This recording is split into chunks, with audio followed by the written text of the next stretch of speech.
नमस्कार, मी रंजना पाटील ठाणे डेली न्यूजमध्ये आपले सर्वांचे हार्दिक स्वागत करते। आपल्या शहरातील ताज्या घडामोडी बातम्या बघण्यासाठी ठाणे डेली न्यूज चॅनलला लाईक सबस्क्राइब जरूर करा। सर्वात पहिले आपल्या मोबाईलवर उल्हासनगर शहरातील महानगरपालिकेतर्फे नेताजी चौक ते हिल लाईन पोलीस स्टेशन पर्यंत आज रोजी पोलीस बंदोबस्त घेऊन तोडू कारवाई करण्यात आली। चला तर पाहूया ठाणे डेली न्यूज, हमेशा एक पाऊल पुढे।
साहेब आज काय कारवाई करणार?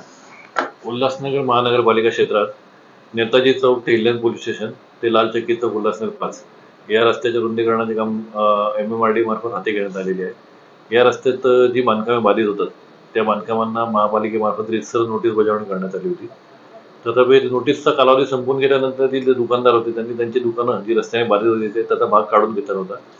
त्यामुळे आज मान्य आयुक्त मान्य अतिरिक्त आयुक्त यांच्या आदेशाने पोलीस बंदोबस्त घेऊन जी दुकानं रस्त्याने बाधित होत होती अशी सुमारे 39 दुकाने निष्कासित करण्यात आलेली आहेत आणि जी दुकानं निष्कासित केल्याने आता रस्त्याचे काम चालू होणार आहे.